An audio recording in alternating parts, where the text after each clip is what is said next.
This is a little bit outside of esports, but still inside of it. We've got some great guests. Let's run through what's going to happen tonight. As you see here, we've got some really awesome guests, Danielle Johnson, as well as Kevin Thomas and Corporal Flores. Um, we're going to be actually showing a stream of gameplay later tonight that you can see right here. It is the match of the week in Valorant between Fort Scott Community College and Monroe Community College B team. They are going to be playing right here on twitch.tv/NJCAAE at 7 p.m. Eastern. But before we go any further, I'm going to bring back in one of the really coolest Army people I know for esports. He's a pretty cool guy. This is Corporal Flores. Jump on in here. How are you, sir? Welcome back to the show.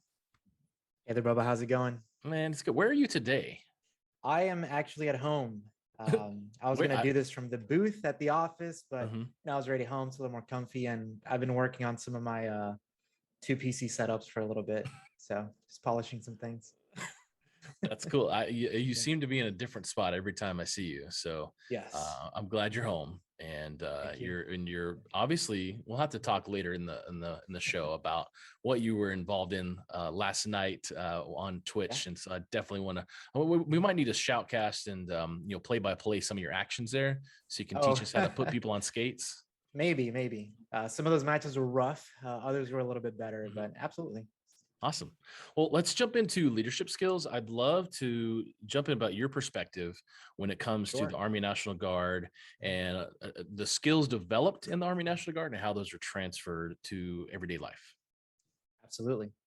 So, leadership and the Army National Guard basically go hand in hand. From the very moment you joined the Army National Guard, you ship off to basic training.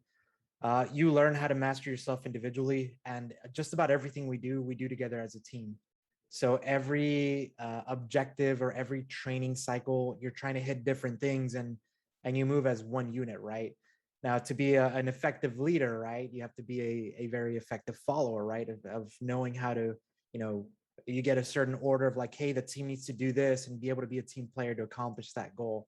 And then once you're a leader, kind of, works hand in hand. So the biggest thing with the Army National Guard is that individual growth. So obviously you go to basic training, you learn your additional training outside of that, whether you're working in information technology or being fire support like myself, you learn how to master yourself, right? And from there, you start kind of growing as an individual and being able to take charge of small tasks at first, right?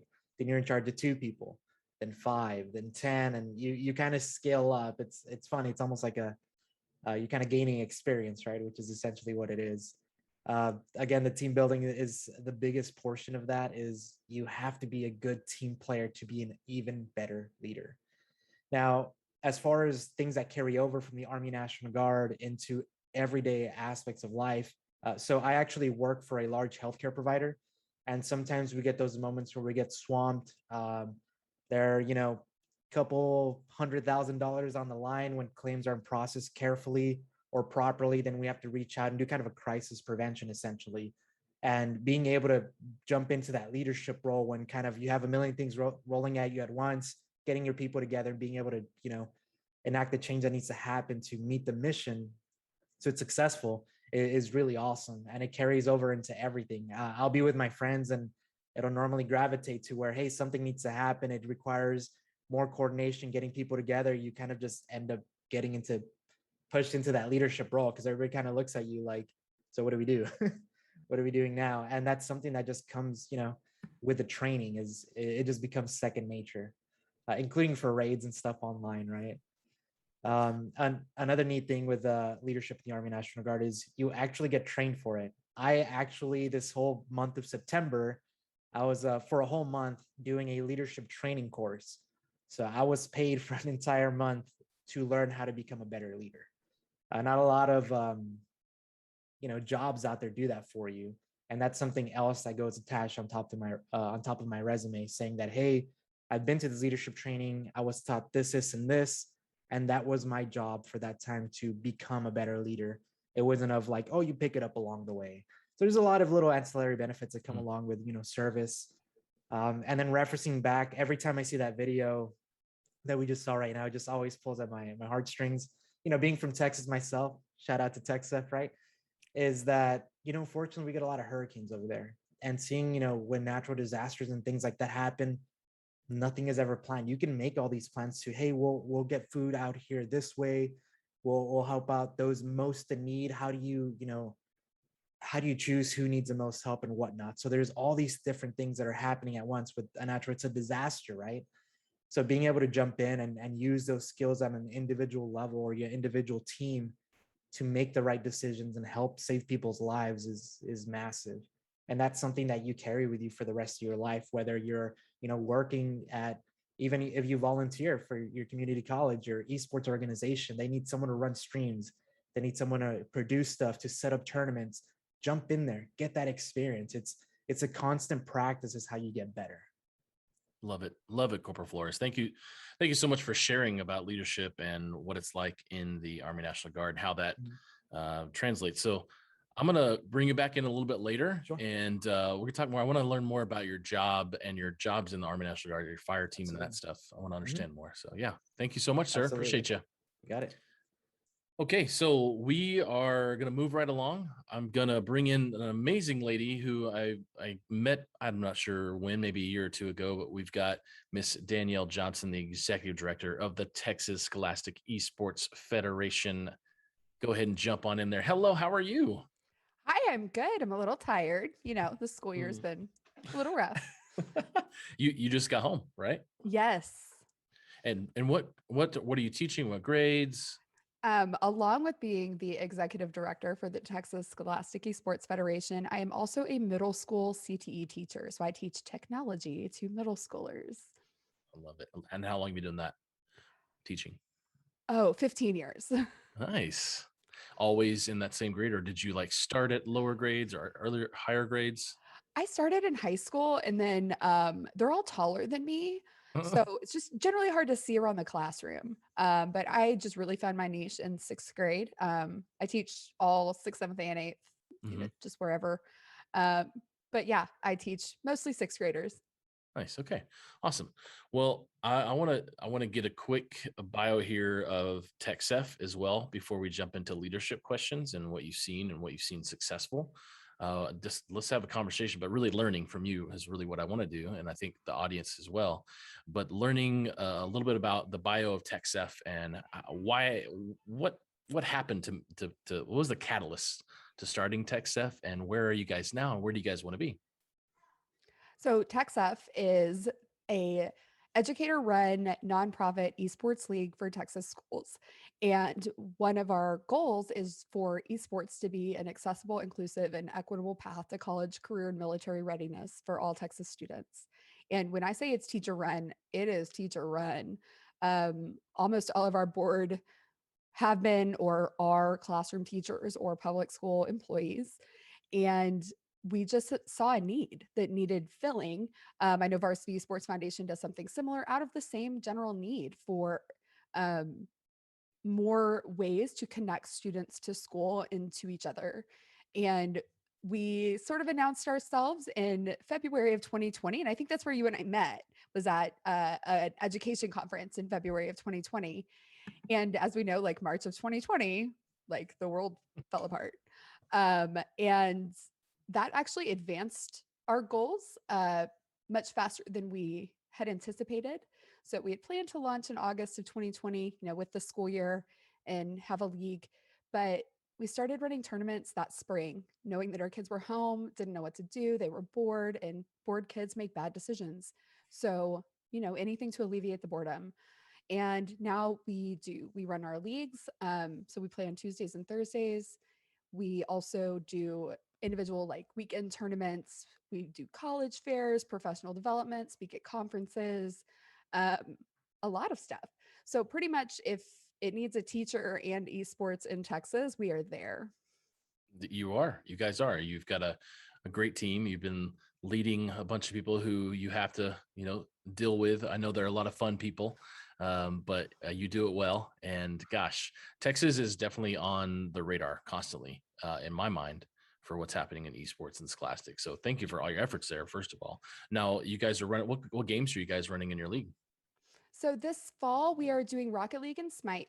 We really try to stay with the cross-platform free-to-play games Mhm. because most students in Texas are low socioeconomic, Mhm. and we don't want there to be a financial barrier for students to be able to access these things, especially right now where a lot of schools are not funding these programs. It is the individual teachers kind of muscling it through, begging, Mhm. borrowing, and repurposing equipment, or kids are playing at home, and so we don't want there to be a financial burden. So we try to stay with the free to play Mhm. cross-platform games.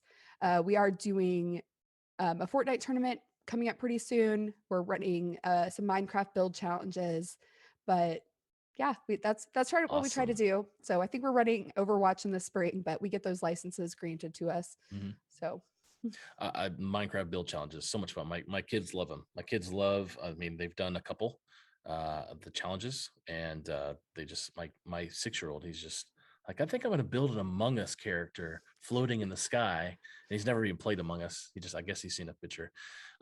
Quick question: What maybe you're saying in the chat you're not that great at video games, but what games do you like and have you played recently? So this comes up with my students a lot. I would never before even the first year of starting tech stuff have called myself a gamer. I am a people organizer. That is what I do. That is what I'm good at. And initially, I wasn't running the show at TechSF. But I have gotten much more into the games lately. Mm. So what I realized is that as a console player, I can still call myself a gamer. I was really hesitant about that with the whole like PC overlords, being a little gatekeepy, but I've really come to embrace my gamer self. Awesome. My favorite games recently, I love Mhm. Animal Crossing. It's a great Mm. escape, but Hades is literature in video game form. And I Nice. just fell in love with the story and the writing of the game and forgot how frustrating and maddening it was. But lately, I've been really into Pokemon Unite. I've never really played competitive games before because there's not a whole lot of competitive things for console. It's a lot of PC games. And so I've really gotten into that. And I am so excited about its potential being Mhm. free and cross platform. And 10-minute matches are just perfect for Mhm. kids. Yeah. Well, you're probably appealing to the gamers here in the chat. There's quite a few people watching on Twitch right now. And while we've got there engaged talking about video games and Pokemon, shiny stuff, let's talk about leadership. I'd love to hear kind of what your leadership approach is with your sixth graders or with even the esport clubs you work with, or even, I mean, your group of volunteers that work with TechSef, and how you see that being something that we need to find that's transferable to everyday life as well.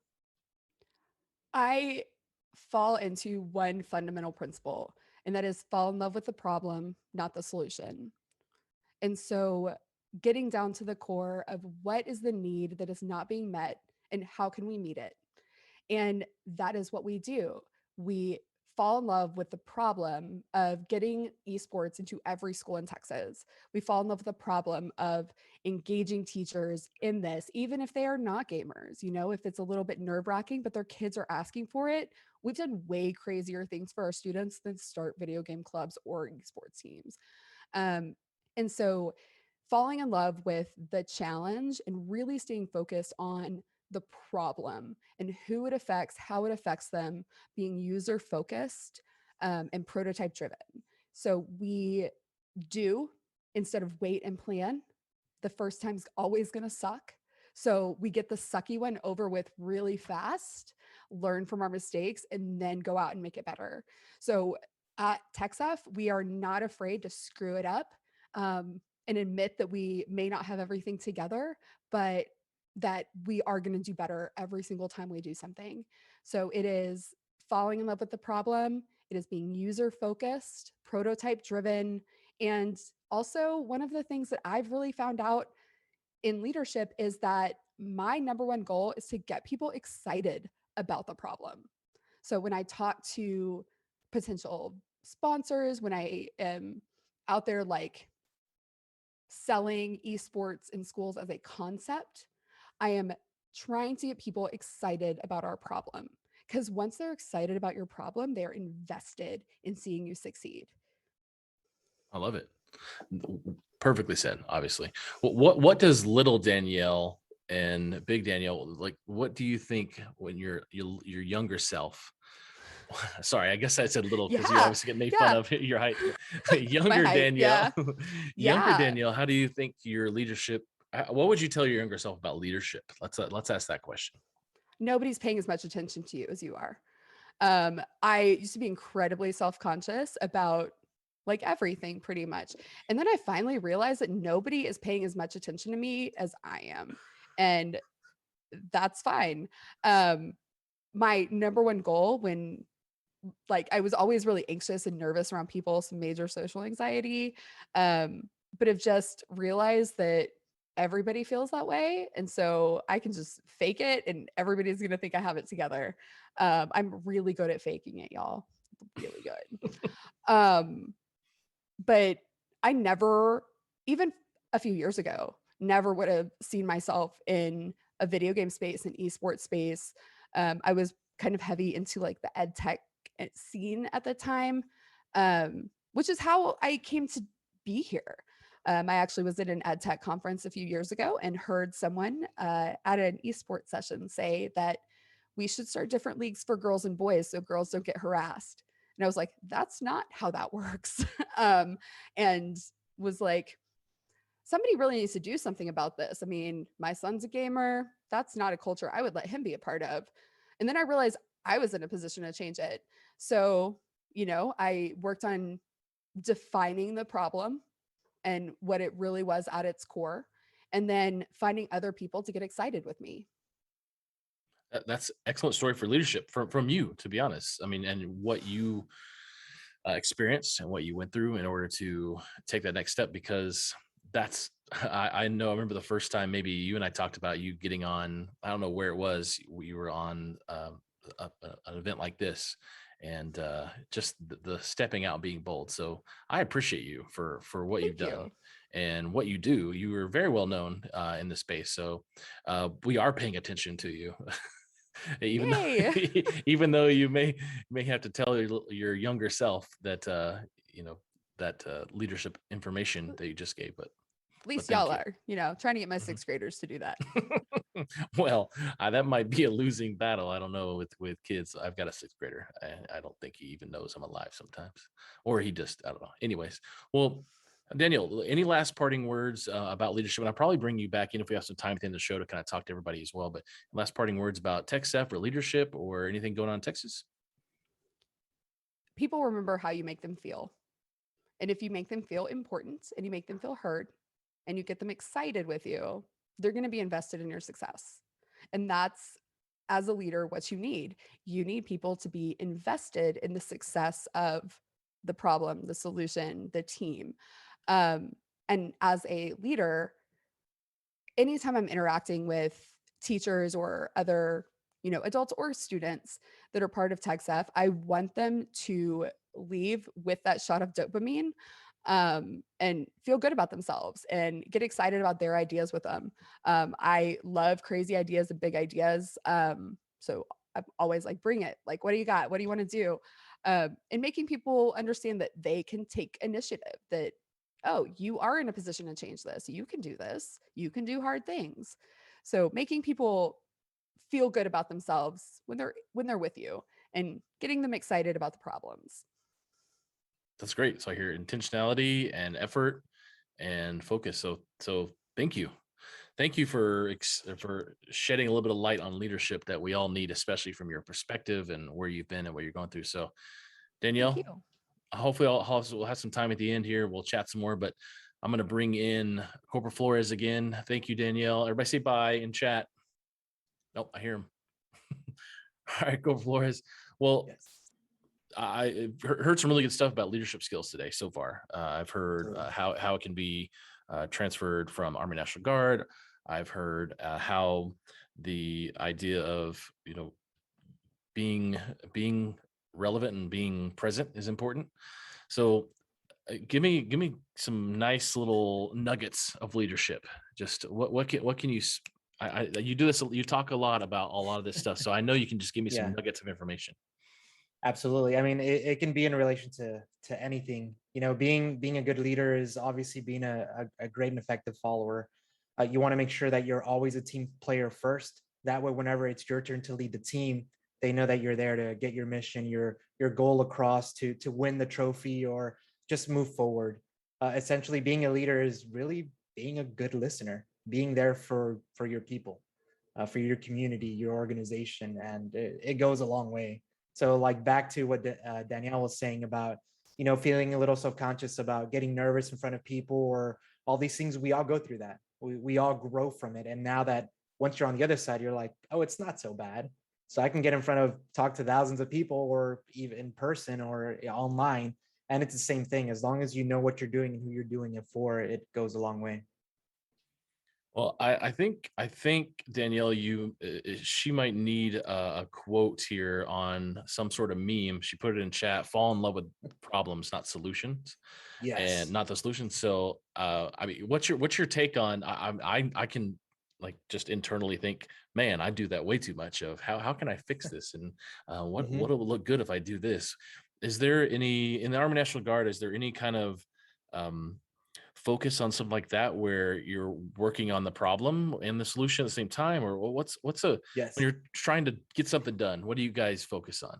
So I love the fact that you said that, first of all, because a lot of what we do is problem solving, because problems will always be there. It doesn't matter whether it's fixing a component, getting an event organized, or making sure something doesn't fail. Problems will exist until the end of time.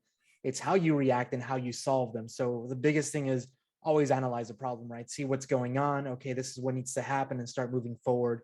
A lot of the things that we learn as leaders, and again, how I was referencing, where we actually go to schools within the Army to teach you to be a better leader. Um, you essentially do, there's a whole process for that.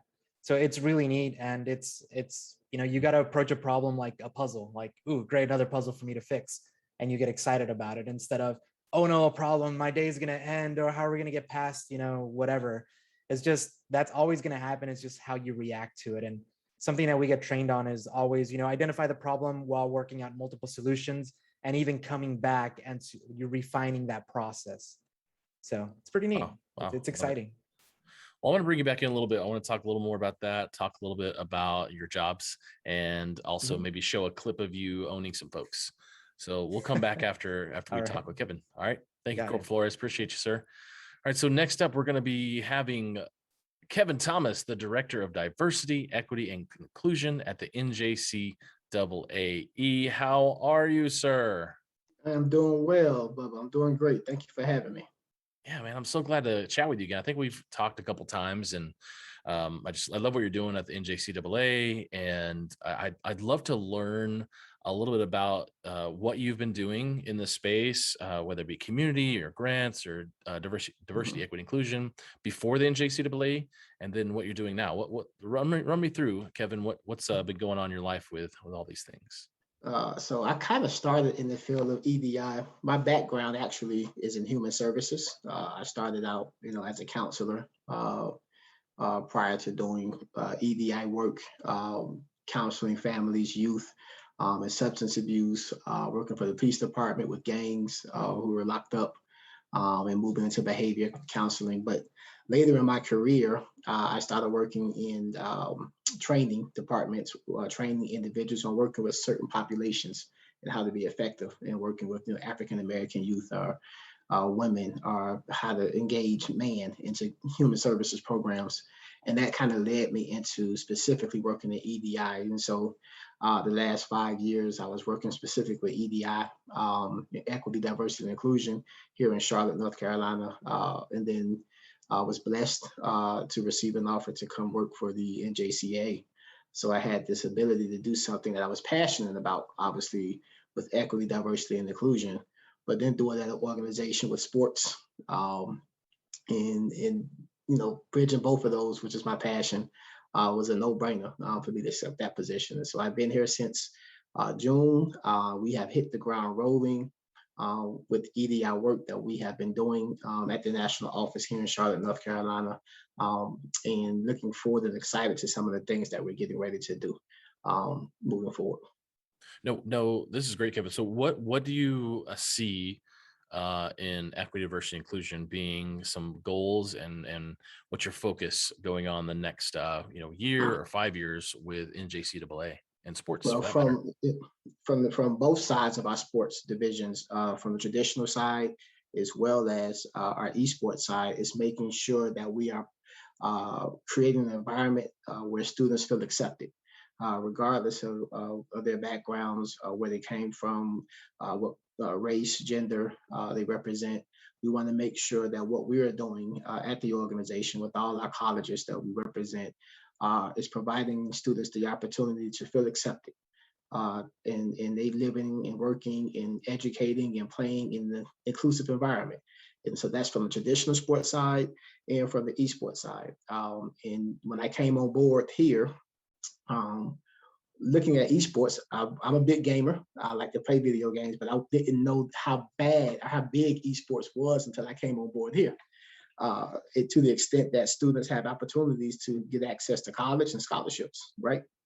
And so one of the things that I've noticed when we started kind of looking into the numbers of those involved in esports, I know there's certain populations who didn't have access for whatever reason. That's one of the things I wanted to focus on. How do we get access to students of minorities? How do we bring access to women? And how do we bring more access to those in the LGBTQ community? And so myself and the team at the NJCAA and what we started to do was reach out to partners, organizations, esports organizations that specifically focuses with those populations. And now we're looking to build programming specifically to help impact those populations to increase access for minorities, women, and LGBT communities. Is there any what's the outlook in data and numbers when it comes to diversity, equity, inclusion in sports compared to playing or scholarships or between race and gender, and then higher like coaching? Like, what's the gap? Is there a gap when it comes to what people are in different roles depending on their race or gender? Well, obviously, depending on what sport you play in the traditional sports, the major sports of football and basketball, that is pretty, uh, equitable across the board. Is dominant, there's African Americans in all different types of races in football and in basketball. Um, in other sports, not so much. You can look at golf and things of that nature where you can see a huge um, movement with the Caucasian white race in golf, as opposed to African Americans playing golf, right? And that's been something that's been throughout history in certain sports. When it comes to esports, well, like I said, that has been dominated. The numbers showing has been dominated by primarily, white male and Asian, populations, whereas women, African Americans, and even Latinos, those of color, than those in the LGBTQ community are not heavily represented as much as those of our white males and Asian counterparts. And so that's why I see the disparities when it comes to esports. It's a huge disparity, right? Which is why we need to do everything we can to increase those numbers, because what we do know, everybody loves to play video games. Those are, and when you're behind that screen, you're not a color, you're not a gender, you're just a remote control and a emoji or something, a little character. And that's who you are. And so this is something for me, which is easy to do. It's like there is no, sport out there that creates an opportunity that takes away the stigma of being a female or a Black male or a Latino male greater than esports, right? Because you're behind the screen, nobody sees that. They only see your talent. That's what's being represented, and that's what it's all about. So the discrepancies obviously is making sure that we provide access to every student who wants to play esports, traditional sports, and give them opportunities, because at the end of the day, it's not just a video game, but it's giving them opportunities to be educated, go to college, get a college degree, which can then help them, later on down the road in life. I mean, well said. Behind that screen, no one knows how'd you say it? Doesn't matter what Nobody color you knows are. what color you are, if Yeah, you're a male or female. You're just right. a remote control and an emoji. That's it. Right. That's a really great way to put it. I mean, in the, the positive side of everything, and then how we all, to Danielle's point earlier about, like, so let's just make two different teams, but that's not how we solve toxicity. Yeah. We solve toxicity by being allies and through leadership, which I want to ask you, like, what kind of leadership do we need in our community, in our school spaces, in our churches, in our workspaces when it comes to how we can be champions for leadership and diversity of conclusion, as well as in the esports space and sports space. Oh, thank you for asking that. I love leadership. I teach lessons. I've been teaching lessons on leadership for years. So I could talk for days on leadership. But for me, for tonight, if you take leaders and just use as an acronym, right? This is my kind of how I deal with leadership. But Mr. Flores said it correctly. The first step is to listen. And a leader, in EDI, the first thing you want to do is listen. You don't just listen with your ears, right? You listen with your eyes and your mouth as well. You listen with your eyes by studying and getting to learn about other people, right? And their likes and dislikes and their talents and what they like to do in their culture. You listen with your mouth by asking questions, not making assumptions to things that you don't understand in order to gain the education that you're looking for. And then obviously you listen with your ears by allowing other people to give you feedback and advice and take that advice from other people because we don't know everything. So that's that first step is to learn how to listen. The second step is to be an example for that second E. And when I say about being an example, I mean like what I say is what I do if I expect others to do it too, right? And so you have to step out and lead by example, being accountable as a leader, not just being accountable, when you're at work and at school, but being accountable when you're outside of the office or when you're outside of school. How do you speak? How do you carry yourself? How you represent yourself, your family, your community, the school, your organization. All that is being important. Being dependable, making sure people can rely on you, talk to you, speak to you, show up when you need to show up, and being dependable. Being equitable is the other E in leadership, making sure that you are someone who is about removing barriers. Equality is great and everybody wants that, but for me, equity is where it's at because we want to make sure we remove barriers so people can have access to the things that they want to have access to.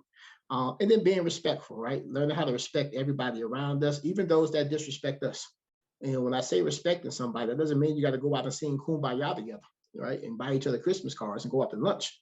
But while you're in each other's presence, you respect each other. And if you disagree without being disagreeable. You do it with respect, right? And then the last one is a leader. It's the S. He or she, whoever that person is always willing to start over, knowing that in life we don't just stop because we got a certain amount of success, right? We built something and it's working, and then we say everything is great and we just gonna let everything go. We always try to reinvent ourselves. We always try to keep growing. We always try to keep moving forward and start over and find out what can I do next to better myself. So I think if you do those different things as a leader, then that's what qualifies you as being an EDI expert or doing something at EDI, not the color of your skin, not that you're a female qualifies you in that position, but the fact that you are a leader and you hold these certain traits close to your best, and you try to demonstrate these skills on a consistent basis. Kevin, you are right. You are a teacher and you do teach this stuff because I just sat back and soaked it all in, man. So I really appreciate what you're teaching us tonight because there's quite a few people in the chat and hopefully there's quite a few students from different colleges that are going to be watching the match tonight. And the information that we've heard tonight from you, Danielle, as well as Corporal Flores, has just been really, really beneficial and impacting, especially for me. And I think we should all keep learning, obviously. But walk me through some of this in this last part here. Walk me through what skills in leadership we can use to transfer into gameplay, whether it be sports or esports, vice versa. So what can we bring into our team and what can we take out of our team when it comes to anything leadership wise? A leader never quits.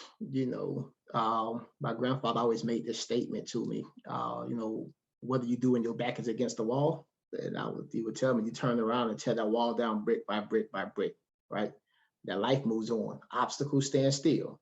That you have a choice. You can stand still with your obstacles, or you can move on with your life. And that's what a leader does. He finds a way to keep moving forward. You tear the bricks down if you have to, one by one by one. people are always going to put those obstacles up in front of you, right? And the moment you allow those obstacles to stop you, you give all those individuals who said that you cannot do it, that you won't make it, that you're not strong enough, you're not educated enough. You give all those fools a chance to say, "I told you so." And so I always try to tell people, as a leader, our job is to always move forward, never look back. You can't change your past no more than you can predict your future. You worry about today and you worry about tomorrow, which when you get here. So what you do today is going to impact what you do tomorrow, and what you did yesterday can learn, and you can learn from that. So you can move forward to the next day. And so I would say, as a leader, you always want to move forward.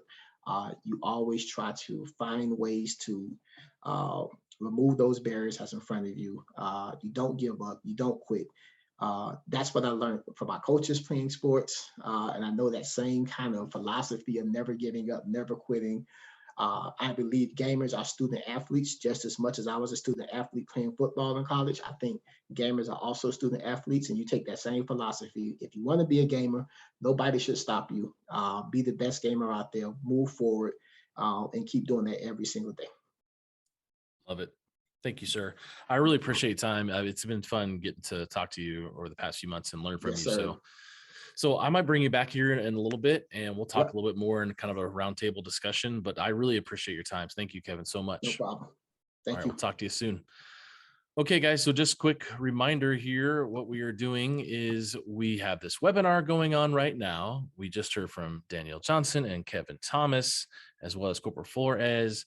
Here in just a little bit, in about 20 minutes, the same channel you're on, twitch.tv/NJCAAE, is going to be having some gameplay of Valorant presented by the Army National Guard with the NJCAA Fort Scott Community College versus Monroe Community College B team. That is right. The match of the week.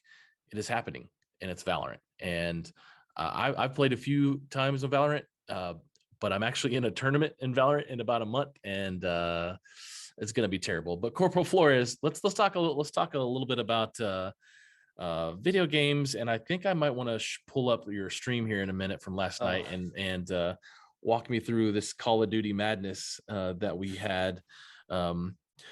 Let's ask this. Let me pull this up. What leadership skills were required in this streaming last night when you played, and who did you play with? Tell us all about it. Well, leadership is obviously making sure you get a group of people together, right? So we obviously had to get all the talent right into the same Discord. So I was able to line that up, make sure everybody's good to go. I've actually interacted with all three of them individually previously. So we have a little bit of rapport there. Brought them in, we jumped in, and we started playing some games, essentially. When it comes to, obviously, in the matches themselves, it's kind of best to let the subject matter expert take the lead. So TP has been a Call of Duty champion. He's somewhat of a pro, right? Has won quite a bit, and he's pretty good at the game. So he's kind of running point for most of it. Nice. Okay, so let's see. I'm going to I want you to run through with this with me. Let's pull this bad boy up here. And I kind of know what's going on because I played a few times. But I definitely need a little bit of walking through what's happening here. So let's see. We got, I think this is your gameplay at the moment. And let me turn this up. So that's you in the bottom corner there. And you got your 1 kill. I think this is towards one of the last few games. And so what's happening here? It's got Lodi here. Trying to remember exactly what happened here. I played a lot of games. Yeah, unfortunately, yesterday was a whole storyline of Call of Duty Warzone, right? Where we had, I remember this play now. But yeah, essentially yesterday ran into servers disconnecting or crashing, hackers, a little bit of everything. So we got the whole Warzone experience. But here I'm just moving up, backing up Teep. I believe Stone Mountain was actually blue if you look at the mini map on the top. Crack on the wall. And let's take a look here. Blue. Teep gets pushed there, so I knock him down. Nice. Or crack him. And I think there's two more pushing up, so I go ahead and throw a nade because there's no, obviously, Wow. Good nade. Taking damage there. And there, I just wait. So you see Stone Oh, yeah. wrapping around on the other side. Yeah. Actually, Stone is purple. The truck pulling up. But yeah, I'm just covering essentially while I get a little bit of help, peeking my corners and Go for the whatnot. res. You want to cut Love it? it. Well, cool. Yeah. I definitely wanted to see a little bit of gameplay of what's going on with your awesome skills. I'm a Because Rocket League main, though. I'll say that. a Rocket League main. Yes. That's awesome. Here, let me take myself out of view here. So, let's talk a little bit more about leadership Mhm. and how could we use leadership in video games? Ooh, that's a big one. Mhm. So with that is, I believe what Mr. Kevin Thomas was saying is it's the same as being a student athlete. It's easy. It's very easy for people to say, oh yeah, there's leaders on every sport, right? Whether it's football, basketball, volleyball, track and field, whatever you call it, right?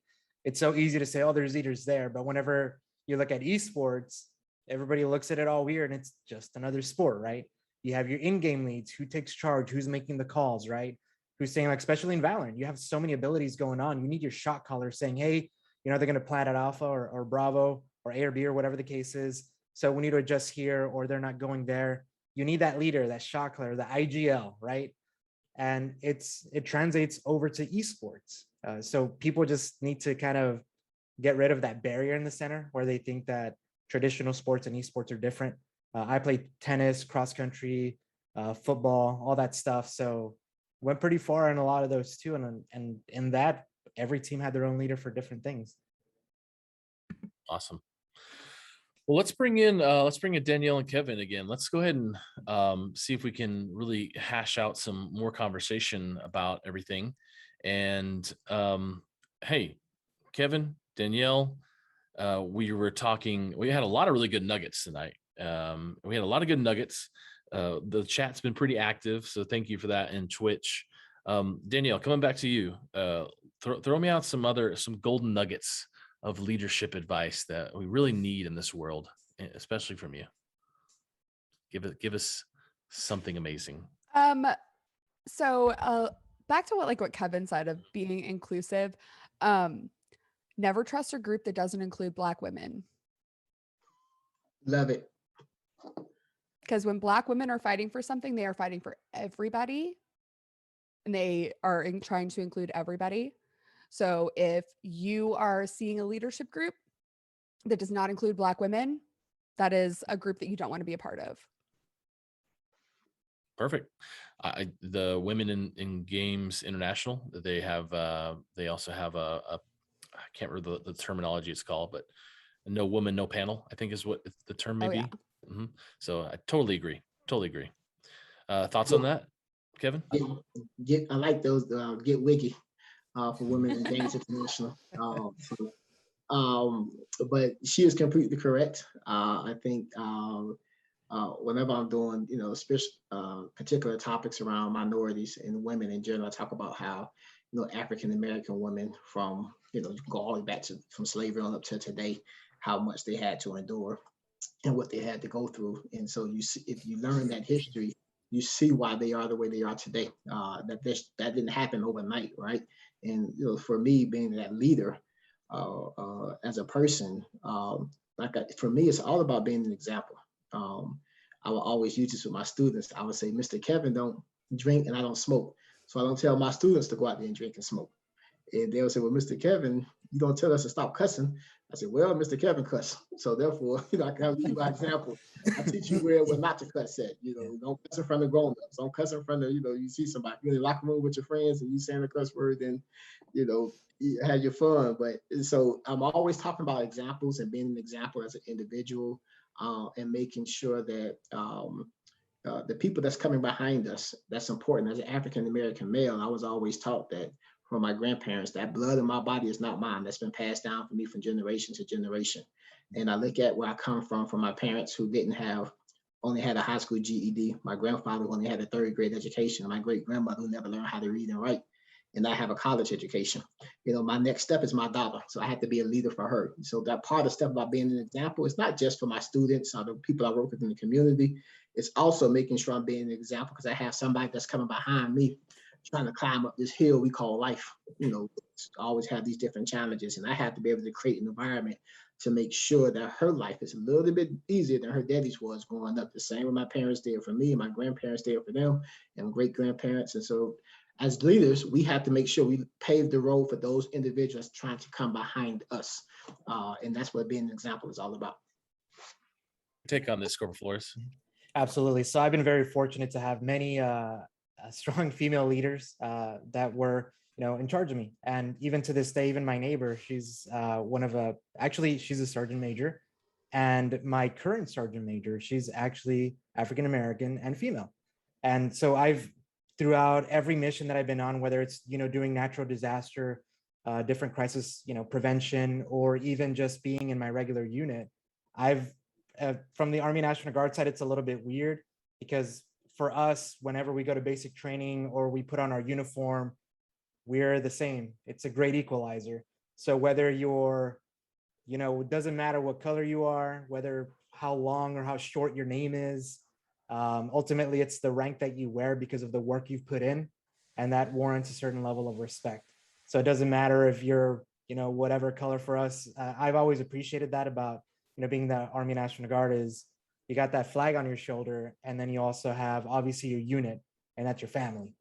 And for us, you can be whatever. For us, we're brothers and sisters at the end of the day. So that's it. It's a little bit of a different perspective, but for me, I feel it as a great equalizer, and it's amazing because you're worth what you put in to your personal career and what you do to help others. Because when I say, oh, I work with Sergeant so-and-so, oh, I love her, she's amazing, she'll take care of you because she's a by the book leader that cares about her soldiers or whatever the case is, and that goes a long way. So that's something I absolutely love about wearing the uniform myself. Yeah, thank you for that. I want to wrap up here. We got a couple minutes left and get some last bit of information. I just, since we're talking about leadership, we're talking about who we need in leadership to make some of these things, these changes, right? If I look at the numbers when it comes to, let's just talk about gaming esports. When I look at the numbers, gaming, 45% of gamers are identify as female. That's a really good number. However, as we know, in teams and pro teams and even things like I raised a bit of a stink the other day about the esports awards, how many men are being nominated compared to women. White men. Yes, white men. It's very true. So when we've got, and I think I shared this with you a couple of months ago, Kevin, like 84% or 83% of teenage African Americans are gamers, and only like 14% of minorities actually create games or have games out there that are created. So we have some disparaging issues when it comes to color and gender, race and gender. And I mean, yes, I'm a cis white male, and I don't get it. But that's the problem. People like me are ignorant. So they look like me, I should say. What do we need to change? What do we need to fix? What is this? What are we going to do this last 7 minutes, 6 minutes? You guys can leave us with when it comes to leadership and helping shape a culture in leadership in sports and esports. Training. Bubba, when you gave me those statistics, when we spoke earlier, a couple of months back, how many people know those statistics? How many people see those, notice that, yes, you have all these African Americans who play games, but only 14% create games, right? You have all these African Americans who does play video games, but how many of those actually are in college, getting scholarships for those, having access to competitive leagues and those types of things. So I think education for our leaders and doing education for people who make decision makers, the people, the funders, those people, the movers and shakers, it's great to do that type of stuff, but it's educating them, and it's also educating parents about the benefits of what esports can provide. Because a lot of my parents think that son playing video games is a problem, and it could be something that's great for them to actually utilize. So for me, it's education is number one. As a leader, you form groups of people. People gravitate towards you and you find yourself in rooms making decisions. And before even starting conversations, but absolutely before making decisions, you should look around the room and ask yourself who's missing, who's not being represented. And if you can look around the room and absolutely tell who is not being represented, you need to find yourself another group. A lot of issues in education and in other areas come about because, you know, we know some experts and we bring our experts in, but a lot of times our experts are, our friends in our network, we bring them in from our network, but our network isn't diverse. And so you need to have a diverse network. And if you don't, that is something that you need to make an effort at. You need to befriend women, LGBTQ, people of color in your workplace and in your, you know, whatever you do outside of work. And if those things you do outside of work, everybody looks like you probably need to be majorly reevaluating your stance as a leader. Or Flores? So on this one, I actually consider myself very fortunate. Luckily, the team that I've worked with, and even in different missions I've been attached to, we've all been pretty multicultural from everywhere, right? Religion, race, sexuality, even doesn't matter. We've have a little bit of everything, which is kind of unique. And again, it's back to, you know, the work that you put in individually and mold yourself. So for us, it's a little bit different, but at the same time, we're a big melting pot. The way I like to describe, you know, service in the Army National Guard or our population basically is if you got a big pie chart, right, of the entire population of the United States, it's like if you get that center of the donut, that's kind of essentially what you get in the Army National Guard. We're a direct, you know, representation of the country, and we're all come from little diverse areas, but we meet up, we train, and we talk the same language, we do the same things, and we wear the same clothes, which at first I laugh sometimes because we're all walking around with the same OCP top, boots and cap and whatever. And it's like, oh, it's kind of silly, but at the same time, it unites us, it makes us the same. So whenever I go, I'm actually on a post right now.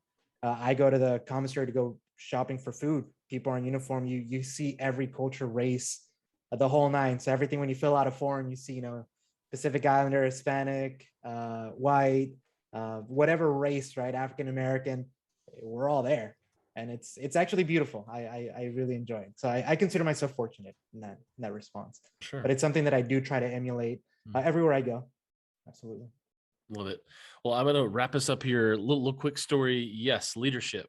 Leadership in sports and esports. We all have seen many movies like Remember the Titans and other movies that really hone in on sports leadership. I'll throw out a really fun story. And, you know, I know there's folks in our circle who don't particularly want us using students as a way to tell a story, but this student really was a freshman or sophomore in a school up in New Jersey and was just shy and didn't know what to do and didn't know how to really social interaction was rough. And that first year they were playing esports, got into an esports club at their school, was rough. But by that next year, that kid was on stage in front of hundreds of people talking to kids about the benefits of his club and his group in the esports community that he had there. And so that's leadership that I think the phrase is probably thrust upon you, I think is greatness. Maybe there's probably some quotes we can flash up on the screen somewhere.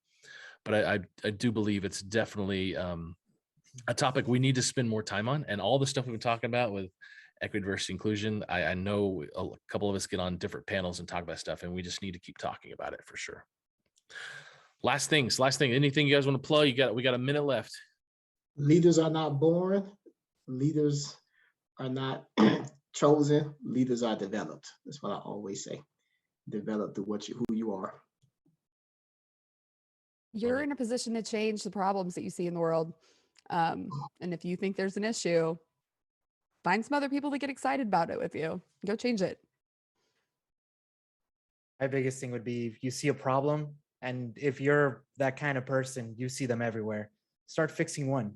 Fix a small one that you can handle, and then move on to a bigger one and a bigger one. Get some help and take on the even bigger one. So just start is my biggest advice. Just start with a small one and then go from there.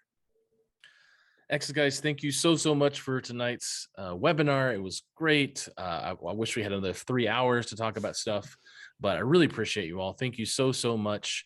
You guys can shut off your cameras, mute up. I'll catch up with you guys later. And thank you so much for being here. Hey, you guys, if you are just checking in, there's about to be a match played between Fort Scott Community College and Monroe Community College B team right here on twitch.tv/NJCAAE. It may be running a few minutes behind because we talked quite a bit, but you are definitely welcome, and please stick around because it is coming up next. We'll see you guys all later. Bye.